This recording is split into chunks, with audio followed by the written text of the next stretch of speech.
आंतरिक स्वरूप जो है उसका बोध करा दे। फिर ये सारा संसार रूखा सूखा और फीका फीका, अभी तो ये बहुत अच्छा लग रहा है ना, कोई अपने शरीर को सजा रहा है, कोई मकान को, कोई दुकान को किसी तरह से अलंकृत कर रहा है, लेकिन इससे ये सजावट पूरी नहीं होती है। जब तक हम अपने आंतरिक स्वरूप को, उस अपने आत्मा के अस्तित्व को, उसके स्वरूप को नहीं बोध प्राप्त करेंगे, तब तक ये जीवन इसी तरह से रहेगा। आपके पास सब कुछ है, आप अडानी अंबानी कुछ भी बन जाए, कितनी कुर्बानी दे दें संसार को, लेकिन हिल्ला नहीं लगेगा। जब तक हमारी रुचि इस संसार में है, तब तक ये एक भोग रूप संसार आपको सालता रहेगा, दुख देता रहेगा। इसलिए यदि हमारे को सच्चा सुख चाहिए, यदि तू चाहस सकल सुख, तो प्रभु का जो है तुम्हारे को, गुरु महाराज का भरोसा तो करना ही पड़ेगा। हाँ, संसारी व्यक्ति जो है संसार पर तो बहुत भरोसा किया हुआ, लेकिन अपने ऊपर, अपने परमात्मा पर इसको भरोसा नहीं हो पाया अभी तक।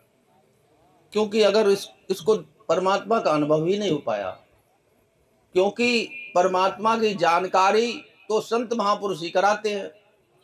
देखिए हनुमान जैसा जो है कहता, देखिए योगी, और वो भगवान राम से पता पूछ रहा, को तुम कौन, कहाँ से आए, क्योंकि बिना गुरु के बोध प्राप्त नहीं होता है। तो अपने जीवन में एक संत का अवतरण, और संत ऐसा नहीं, बनावटी नहीं, जिसको आत्म एक तत्वज्ञ जो है, एक एक बहुत ही जो है ज्ञानी पुरुष हो, तो उसकी शरण में हमारे को प्राप्त करनी है, जिससे हम अपने को जान सकें और ईश्वर को जान सकें, ईश्वर की भैया मामा को पहचान सकें, तभी हमारा कल्याण हो सकता है। प्रेमियों, यही हमारे जीवन का आधार है। आपका ये जीवन जो है सुर दुर्लभ है, देव दुर्लभ जीवन को पाकर के हम लोग कितने दुखी हैं, इसकी दुर्गत कर रहे हैं। नगर में देखिए ये देवताओं को दुर्लभ जीवन, और हम लोग देवी देवताओं के पीछे पड़े हुए, कितनी जगह विग्रह बैठा हुआ है। क्या है ये? तमाम देवी देवताओं के नवरात्रि का व्रत रह रहे करके, तमाम योग जप तप साधन, नेम धर्म आचार तप योग यज्ञ जप दान, ये सब कर करके तो आपको इस मौका मुकाम पर परमात्मा ने पहुंचाया, लेकिन हम फिर भी उधर ही घूम रहे हैं। अब आपको जब परमात्मा ने अपने दरवाजे तक पहुंचा दिया है, बहुत बड़ा अनुग्रह, बहुत बड़ी कृपा, और मैं समझता हूं इससे बड़ी कृपा और परमात्मा कुछ नहीं कर सकता। ये जो कुछ भी आपके पास धन पद और मान सम्मान जो कुछ भी है, ये सब तुम्हारा ही किए हुए कर्म है। इसलिए प्रेमियों, अब प्रभु को जो है केवल सुमरन करना, इसीलिए विशेष रूप से कृपा स्वरूप ये जीवन मिला हुआ, पूरा जीवन। अब देखिए, क्या हम पूरा जीवन भजन ही करते रहे, क्या करते रहे कि खाने पीने के लिए कुछ करेंगे? देखिए सब कुछ आपको करना है, जस के तस ऐसे ही रहना है, करना तो कुछ है नहीं। परमात्मा की प्राप्ति में करना आपको कुछ नहीं, बिल्कुल हाथ पैर आंख कान दांत जो कुछ भी है सब इसको निष्क्रिय करके बिल्कुल परमात्मा की तरफ बढ़ना है। परमात्मा कृत साध्य नहीं है। ये जितनी भी क्रिया हो रही है प्रकृति में हो रही है, और परमात्मा प्रकृति के पार है। प्रकृति पार प्रभु सब उर्वासी। अब हम लोग प्रकृति में ही अभी तक बरत रहे हैं। देखिए शरीर रक्षण पोषण के लिए सब कुछ करना है आपको, और इस सब के करते हुए और आपको सुमरन में लगना है, सुमरन को समझना है, करना वो भी नहीं। इस आपके अंदर में भजन हो रहा है, यज्ञ भी हो रहा है, सारे देवी देवता सब इसी में निवास करते हैं, समझे। गणपत हूँ नित्य ध्यान धरत है। अभी जो 15 दिन गुजर गए, जय गणपत बब्बा मोरिया मोरिया, और बम्बई से चल करके यहाँ तक गणेश जी आ चुके हैं। 7 8 15 दिन पूजा की और फिर उनको जाकर के फेंक दिया। हमने कहा भाई फेंकते क्यों, उनको रखे रहो, क्यों बार बार तो खरीद नहीं पड़ता है तुम्हारे, क्यों रखते हो? लेकिन जानते नहीं गणपत है कहाँ। मूलाधार चक्र पर गणेश जी का निवास है। जो आप देखिए श्वास आपकी जाती है, ये मूलाधार चक्र पर जाकर के टकराती है, वहीं से ये सब जगह ऑक्सीजन आपका डिस्पर्स होता है। सबसे बड़े देवता गणेश जी, इसीलिए उनको कहा है। ब्रह्मा विष्णु शंकर गौरी ये सब जो है, और गुरु का स्थान ये आपका, तो गुरु का सबसे ऊंच स्थान। अब ये आंतरिक आपके स्वरूप की बातें हैं, अध्यात्म की बातें हैं, और इस तरह से पल्ले पड़ने वाली नहीं। गुरु के बिना ज्ञान भी नहीं होता है, और जब तक वैराग नहीं है तब तक ये ज्ञान टिकता नहीं। विषय आसक्त मन से कोई परमात्मा के पथ पर चलने की सोच भी नहीं सकता है। जब तक आपकी शरीर और संसार में आसक्ति है, देहासक्ति है, तब तक हम परमात्मा का सुमरन भजन तो दूर, उसके बारे में सोच भी नहीं सकते। इसलिए जब तक हम इस संसार से थोड़ा दूरी बना करके रहना है। मेरे को हर जगह लिखा हुआ, मोटर पर, ट्रैक्टर पर, देखिए बस पर, सब पे लगा, कृपया उचित दूरी बनाए रखो। दूरी तुम नहीं बना पा रहे, यही तुम्हारे दुख का कारण है। सब कुछ आज विज्ञान ने जान लिया, ग्रह, उपग्रह, नक्षत्र और को पूरा ब्रह्मांड की खोज कर रहा है, लेकिन अपने तक नहीं पहुंच पाया कि मैं कौन हूं, और इसमें जो मैं करके है बैठा हुआ कौन है। मैं धनी हूं, मैं ठाकुर हूं, मैं ब्राह्मण हूं, मैं धोबी धान चम, ये कौन है? मैं केवल अहंकार है। हूं जो है वो परमात्मा का स्वरूप है, और मैं को हटा दो, हूं नहीं है रह जाएगा ये सब। और है सो सुंदर है सदा, और नहीं सो सुंदर ना, और नहीं सो प्रगट देखिए, है सो दिखत ना। क्योंकि परमात्मा प्रकृति के पीछे है। अब आपको देखिए, जो एक सुखासक्ति हो गई है, भौतिक जगत का, इंद्रियों का जो सुख है वो डायरेक्ट है, प्रत्यक्ष। आपने कुछ खाया, खट्टा मीठा जो कुछ भी लगा लगा, त्वचा स्पर्श का सुख, आंख ने अच्छा देखा, तो ये सब डायरेक्ट प्लेजर है। और प्रभु का सुख थोड़ा अंतर में है, और जब तक हम अपने अंतर में प्रवेश नहीं करेंगे तब तक ये सच्चा सुख इसके पता नहीं लगेगा। इसलिए प्रेमियों, आपको अपने जीवन में देखिए, त्रियम एवं देव अनुग्रह हेतुकम, ये 3 बातें बहुत दुर्लभ बताई हैं आपके। देखिए उसमें आई हुई उपनिषद में, त्रियम एवं दुर्लभम, ये 3 बातें जो है, मनुष्य तत्वम, मुमुक्ष तत्वम और महापुरुष संश्रय। मनुष्य सकल सूरज से, ये मनुष्य की श्रेणी में नहीं है। अरबों खरबों में जनसंख्या पहुंच गई, मनुष्य नहीं। जब तक उसमें मनुष्य तत्व का बोध नहीं है तब तक वो मनुष्य नहीं है। जब तक उसमें विवेक नहीं है तब तक वो मनुष्य है ही नहीं। वोट डालने के लिए आप हैं मनुष्य, सरकार ने जो वोट का अधिकार दिया, वोट डालो खूब, लेकिन मनुष्य संत मत में, अध्यात्म मत में आप मनुष्य नहीं है।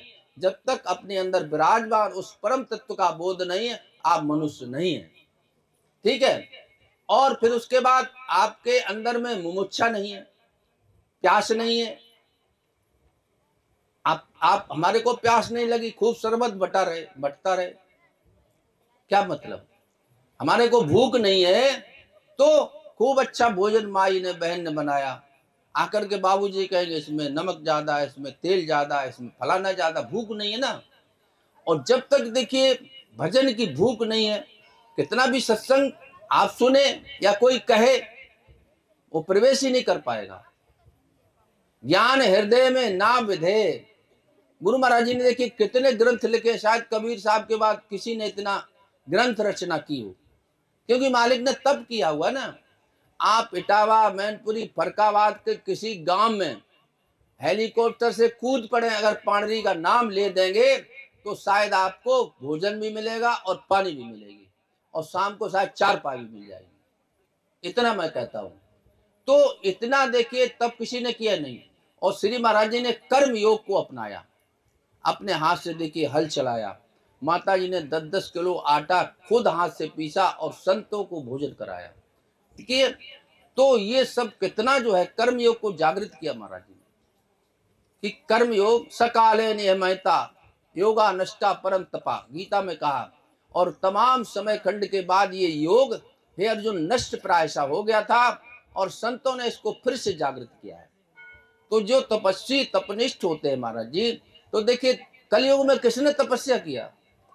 अगर सालखांड बैठेगा, तमाम तरह की रिद्धियां सिद्धियां आकर के घेर लेती हैं। कोई बागेश्वर बन जाता, कोई जोगेश्वर बन जाता, क्या बन जाता। हमारे महाराज जी कहते थे 9 सिद्ध बराबर 1 गिद्ध। और गिद्ध कितना भी ऊंचा उड़ेगा, लेकिन अगर मृत जानवर देखा, मांस का टुकड़ा देखा, तो गिर पड़ेगा वहीं पर। इसलिए ये सब एक भोगों की तलाश में रहती है।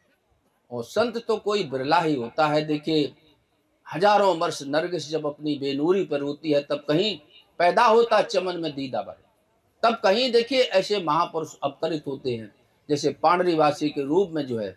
और इनका स्वरूप भी आप देख लीजिए कि ऐसे जो किसी संत का स्वरूप ही नहीं देखा होगा।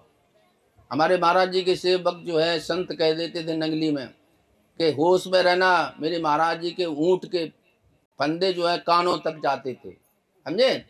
तो इसको अगर फेंक दिया तुम्हारे को तो पता नहीं लगेगा कान, जैसे मरीज को फेंक दिया था उसको, समझे। तो इसलिए ये जो अवतार हुआ, तो इसको हम लोग नमन करने आते हैं, इस मिट्टी को, प्रेमियों। और दुख इस बात का होता है कि उस सूरवंश में देखिए, जिसकी महिमा देखिए, सबसे बड़ा ये सूरवंश जो है, और उसमें ही महाराज जी का जन्म भी हुआ। आप सभी लोगों को जन्म भी हुआ, यहीं पर हुआ।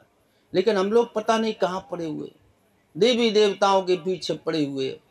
84 लाख जीवन है, उन्हीं में 4 लाख में देवी देवता, भूत प्रेत, जिन्न मसान, ये सब उसी में आते हैं। और ये प्रार्थना कर रहे हैं मेरे को, हे प्रभु एक बार भारत जैसी पवित्र भूमि पर एक बार चाहे बेहतर बना दो। और वो भी बेहतर है किसी राजा से, किसी पंडित से जिसने अपने सत्य नाम को जागृत कर लिया, वो भी बेहतर है।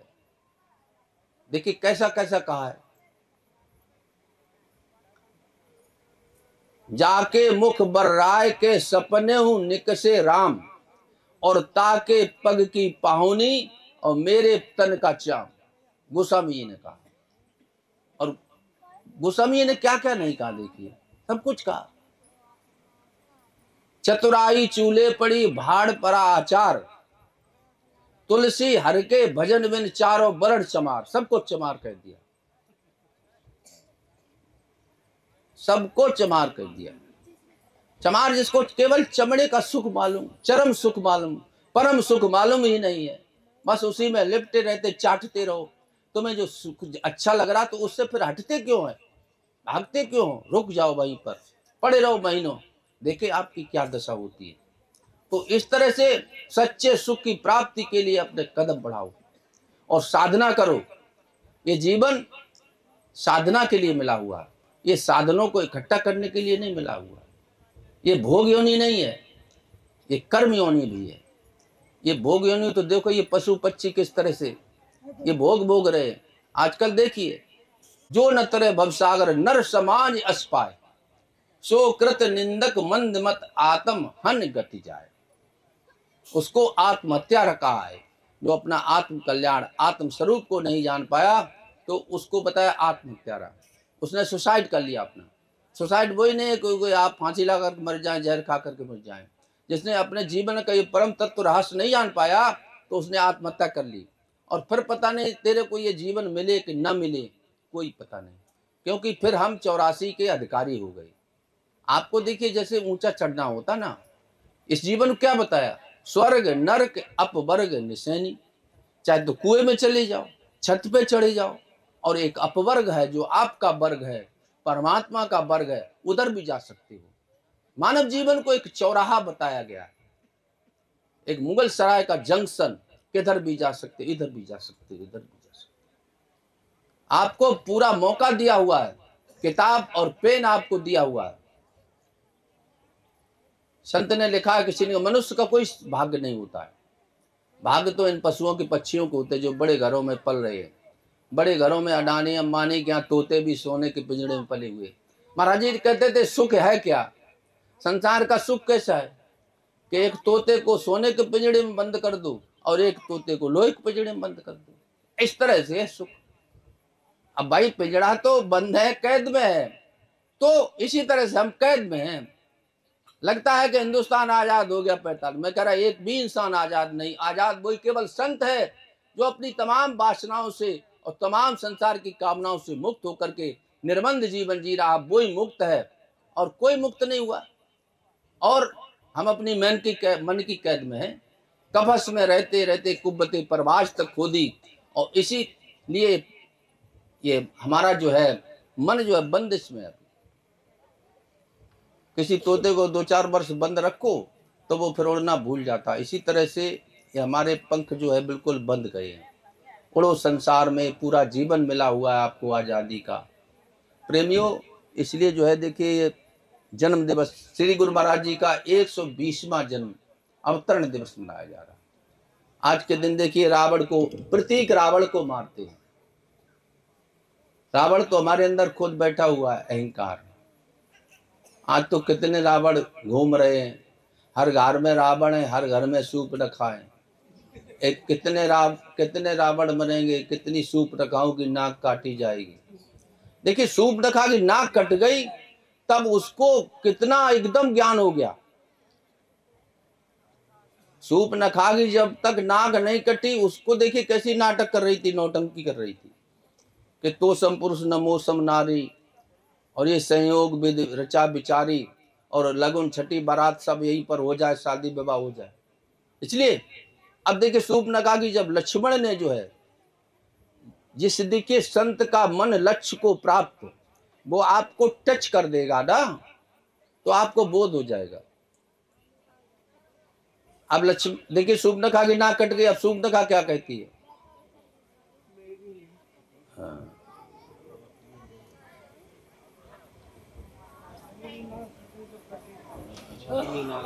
राजनीत बिन धन बिन धर्मा, रावण के दरबार में जाकर के कैसा उसको उपदेश देने लगी। राजनीत बिन धन बिनु धर्मा, प्रभुई समर्पे बिन सत्य कर्मा, विद्या बिन विवेक उपजाए, श्रम फल पड़े किए ते पाए। कैसा उपदेश दे रही है रावण को कि राजा और नीति के बिना राजा कैसा, बताइए रावण को सिखा कर रही है। और विद्या अगर विवेक नहीं तो काई की विद्या। संग ते जति कुमंत्र ते राजा, संग ते जति और कुमंत्र ते राजा, मानते ज्ञान पानते लाजा। मां जहां देखे, मान जो है ज्ञान को नष्ट कर देता है, और पान जो है लज्जा को नष्ट कर देता है। तो कैसा बोध हो गया कि जब तक हम संसार में देखिए इस बनावटी जो है अपना मान सम्मान बचा करके रखे हुए, इसको मालिक को सौंप दो और इनको समर्पित हो जाओ, बोध हो जाएगा। और बोध इतना ही है, तुम्हारा जो ध्यान है उसका रूपांतरण है। अभी हमारा सारा ध्यान इधर है, तो इधर हो जाएगा।